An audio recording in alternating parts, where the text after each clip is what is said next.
Hello friends, this is Abhinav and welcome to literature Gurukul. तो friends, आज की इस वीडियो में हम लोग जिस प्ले की स्टोरी को डिस्कस करेंगे वो है the Tempest, written by William Shakespeare. तो चलिए हम लोग स्टोरी को डिस्कस करना स्टार्ट करते हैं। लेकिन स्टोरी को डिस्कस करने से पहले हम लोग इस प्ले से रिलेटेड कुछ इंपॉर्टेंट पॉइंट्स को जानेंगे, जो कि हो सकता है आपके एग्ज़ाम पॉइंट ऑफ व्यू से इम्पॉर्टेंट हो। उसके बाद हम लोग इस प्ले के कैरेक्टर्स को जानेंगे। उसके बाद हम लोग डिस्कस करेंगे इस प्ले की स्टोरी को। तो चलिए स्टार्ट करते हैं। तो फ्रेंड्स, सबसे पहले बात करते हैं कि द टेम्पेस्ट कब लिखी गई थी। तो ये प्ले लिखा गया था 1610 से 1611 के बीच में। अब बात करते हैं कि ये प्ले सबसे पहले परफॉर्म कब हुआ था। तो द टेम्पेस्ट सबसे पहले परफॉर्म हुआ था 1611 में। नेक्स्ट हम बात करते हैं इस प्ले के पब्लिकेशन डेट की। तो ये प्ले सबसे पहले पब्लिश हुआ था 1623 के फर्स्ट फोलियो एडिशन में। नेक्स्ट एंड लास्ट पॉइंट है, this play is known as swan song of William Shakespeare. यानी कि इस प्ले को, यानी कि द टेम्पेस्ट को विलियम शेक्सपियर का स्वैन सॉन्ग कहते हैं। तो ये थे इस प्ले से रिलेटेड कुछ इंपॉर्टेंट पॉइंट्स। अब हम लोग डिस्कस करते हैं इस प्ले के कैरेक्टर्स को। तो फ्रेंड्स, इस प्ले के कैरेक्टर्स हैं Prospero, Miranda, Antonio, Alonso, Ferdinand, Sebastian, Gonzalo, Caliban, Trinculo, Stephano, Ariel, Iris, Ceres and Juno.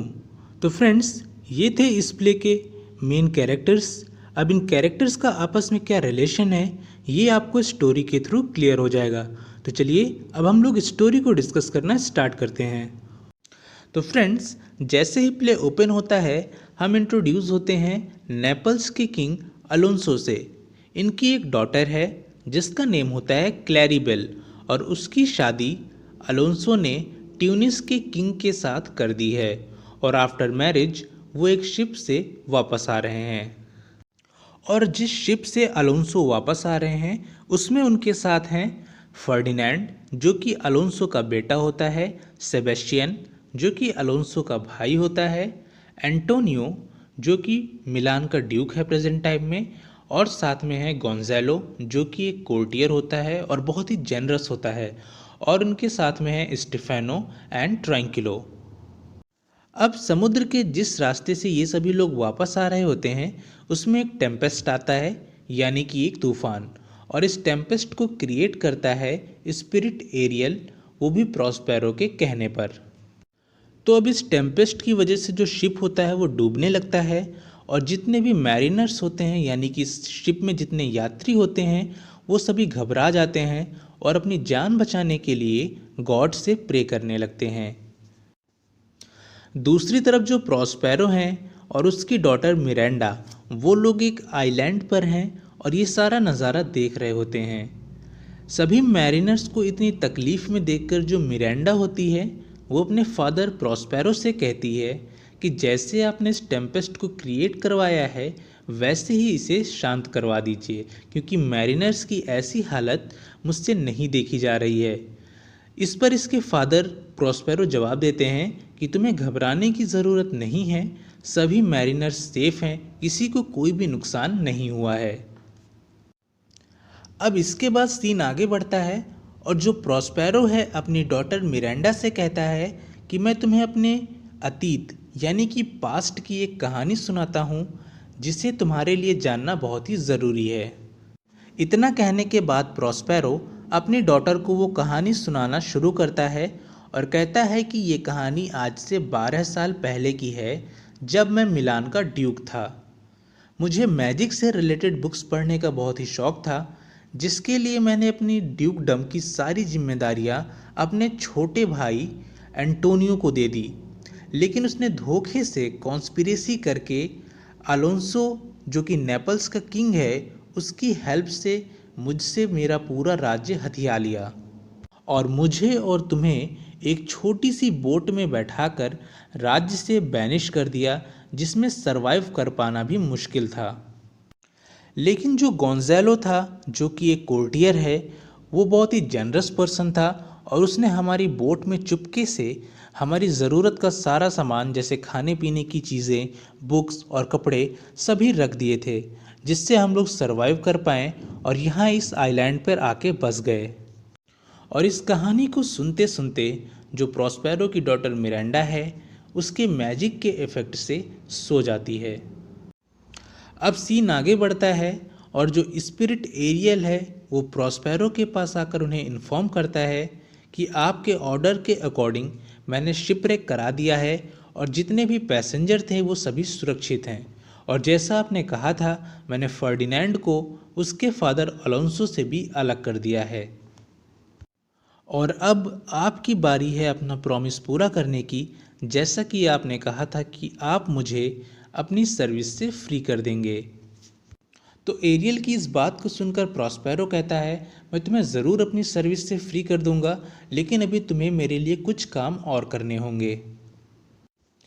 इतना कहने के बाद जो प्रॉस्पेरो होता है वो एरियल को ऑर्डर देता है कि तुम अपने आप को इनविजिबल यानी कि अदृश्य कर लो और सिर्फ मुझे ही दिखाई दो, यानी कि प्रॉस्पेरो को, बाकी किसी और को नहीं। अब जो मिरांडा होती है वो सोकर उठ जाती है और अपने फादर के साथ जाती है कैलिबन के पास। जो कैलिबन है वो प्रॉस्पेरो का स्लेव है। यहाँ पर प्रॉस्पेरो उसे ऑर्डर देता है कि जंगल से जाकर लकड़ियाँ इकट्ठा करके लेकर आओ। अब सीन आगे बढ़ता है और जो एरियल होता है वो एक म्यूज़िक क्रिएट करता है, जिसको फॉलो करते हुए उसके इफेक्ट में आकर जो फर्डिनेंड होता है वो मिरांडा के पास पहुंच जाता है। अब जो मिरांडा होती है अपने फादर के अलावा पहली बार किसी मेल पर्सन को देख रही होती है और उसे देखते ही उसके प्यार में पड़ जाती है। और जो फर्डिनेंड होता है वो भी मिरांडा से लव करने लगता है। दूसरी तरफ जो प्रॉस्पेरो है वो ये सब सीन देख रहा होता है और उससे बहुत ही खुशी होती है। लेकिन जो प्रॉस्पेरो है उसके मन में अभी भी फर्डिनेंड को लेकर डाउट होता है और वो टेस्ट करना चाहता है कि क्या फर्डिनेंड उसकी डॉटर मिरांडा के लायक है या नहीं। तो अब फर्डिनेंड का टेस्ट लेने के लिए प्रॉस्पेरो उसे ब्लेम करता है कि वो कोई प्रिंस नहीं है बल्कि एक ढोंगी और जासूस है, और इसीलिए उसे इम्प्रिजेंट किया जाएगा।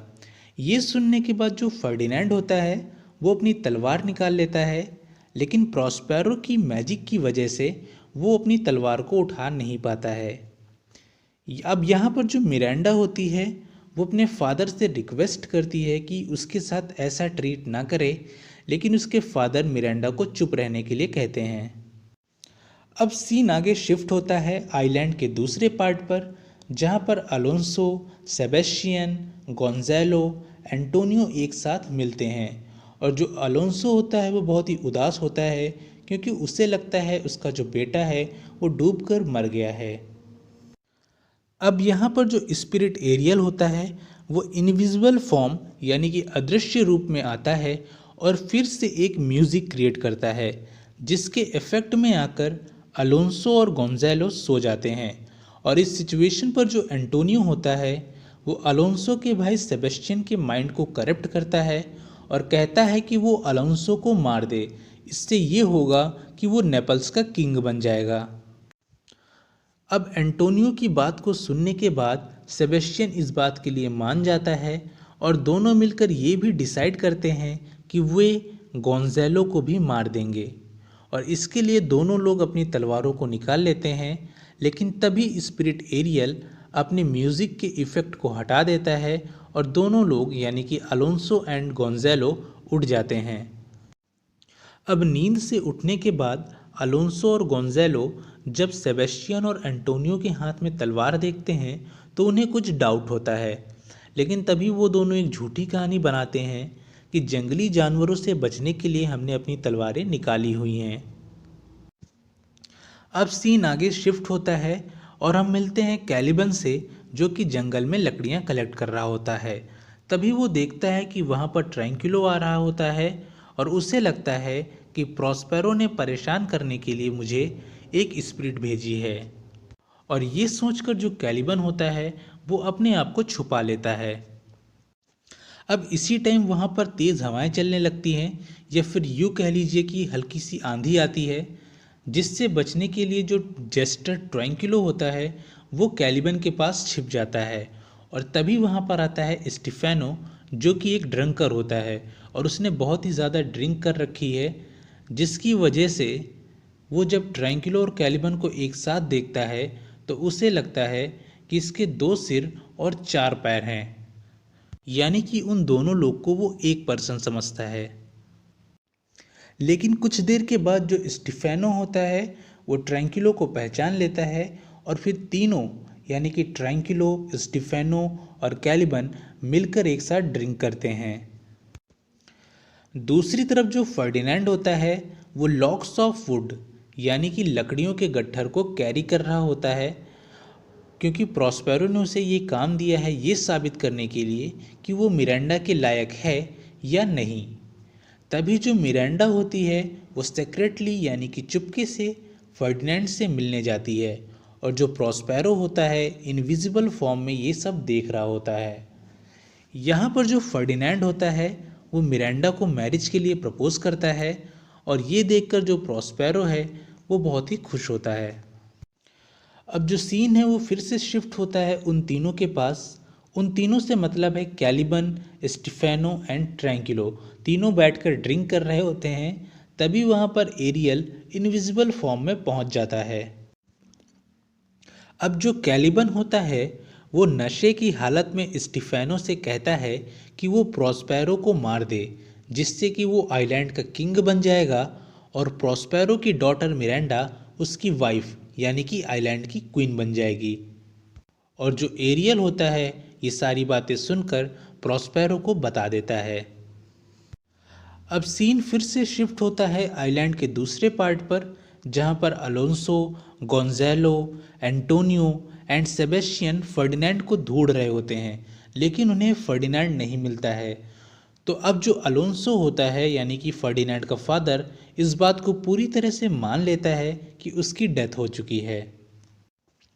अब जो एंटोनियो और सेबेस्टियन होते हैं उन्हें एक चांस फिर से मिल जाता है अलोंसो और गोंजालो को मारने का, लेकिन तभी उन्हें फिर से स्ट्रेंज म्यूजिक सुनाई देता है और कई सारी स्पिरिट्स उनके सामने बैंक्वेट लेकर अपीयर होती हैं, जिसमें तरह तरह की खाने पीने की चीज़ें रखी होती हैं। और साथ ही वहाँ पर प्रॉस्पेरो भी इनविजिबल फॉर्म में अपीयर होता है। अब वो सभी लोग बैंक्वेट को खाने ही जा रहे होते हैं कि तभी थंडर एंड लाइटनिंग के साथ एरियल हार्पी के फॉर्म में अपीयर होता है और बैंक्वेट को गायब कर देता है।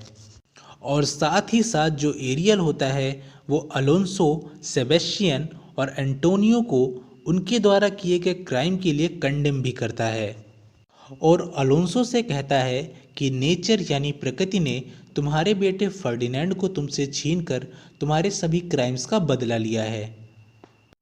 और इसके बाद एरियल कहता है कि अगर तुम लोग खुद को बचाना चाहते हो तो अपनी अपनी गलतियां मान लो और उसके लिए रिपेंट करो।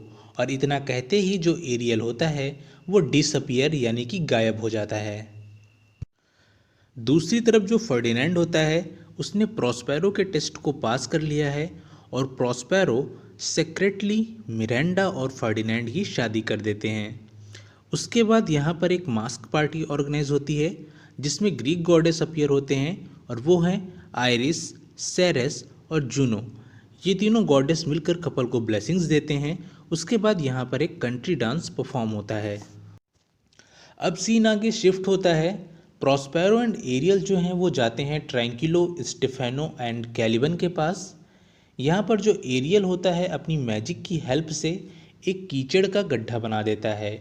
उसके बाद वो म्यूज़िक प्ले करता है यानी कि एरियल म्यूज़िक प्ले करता है, और उसके इफ़ेक्ट में आकर वो तीनों उस कीचड़ के गड्ढे में गिर जाते हैं। इसके बाद प्रॉस्पेरो के कहने पर जो एरियल होता है वहाँ पर कुछ कपड़े टांग देता है, और जैसे ही वो तीनों उस कपड़े को लेने की कोशिश करते हैं, जो आइलैंड की स्पिरिट्स होती हैं वो हंटिंग डॉग्स यानी कि शिकारी कुत्तों के फॉर्म में आ जाती हैं और उन तीनों को दौड़ा लेती हैं, और वो तीनों अपनी जान बचाने के लिए वहाँ से भागने लगते हैं। अब जो एरियल होता है वो अलोंसो, एंटोनियो एंड सेबेस्टियन को प्रॉस्पेरो के सामने लाता है। यहाँ पर जो प्रॉस्पेरो होता है अपनी आइडेंटिटी को रिवील कर देता है और उन तीनों को उनके क्राइम्स के बारे में याद दिलाता है। अब इन तीनों को अपनी गलती का पछतावा होता है और वो प्रॉस्पेरो से अपनी गलतियों के लिए माफ़ी मांगते हैं और जो प्रॉस्पेरो होता है उन तीनों को माफ़ कर देता है। अब यहाँ पर अलोंसो कहता है कि उसने अपने बेटे को खो दिया है। ये सुनने के बाद जो प्रॉस्पेरो होता है अलोंसो को लेकर उस कमरे में जाता है जहाँ पर मिरांडा एंड फर्डिनेंड बैठकर चेस खेल रहे होते हैं। फर्डिनेंड जैसे ही अपने फादर को देखता है वो उन्हें मिरांडा से इंट्रोड्यूस करवाता है और अपनी सगाई के बारे में भी बताता है। और उसी टाइम एरियल उन तीनों यानी कि स्टीफेनो, ट्रैंक्विलो और कैलिबन को लेकर वहाँ पर आ जाता है। और जैसे ही एरियल उन तीनों को प्रॉस्पेरो के सामने प्रेजेंट करता है वो तीनों अपनी गलती या अपनी कॉन्स्पिरेसी के लिए प्रॉस्पेरो से माफ़ी मांगते हैं। अब प्ले के एंड में प्रॉस्पेरो को उसका ड्यूकडम यानी कि मिलान वापस मिल जाता है और वो एरियल से कहता है कि हमारे यहाँ से जाने का अरेंजमेंट करो और हमारी जर्नी के दौरान समुद्र को शांत रखना, उसके बाद मैं तुम्हें अपनी सर्विस से फ्री कर दूंगा। और इसके बाद प्रॉस्पेरो के एपिलॉग के साथ प्ले यहीं पर एंड हो जाता है। तो फ्रेंड्स ये थी इस प्ले की स्टोरी। आई होप आप लोगों को स्टोरी समझ आ गई हो। अगर आप लोगों को वीडियो अच्छी लगी हो तो वीडियो को लाइक कीजिए, शेयर कीजिए एंड चैनल को सब्सक्राइब करना ना भूलिए।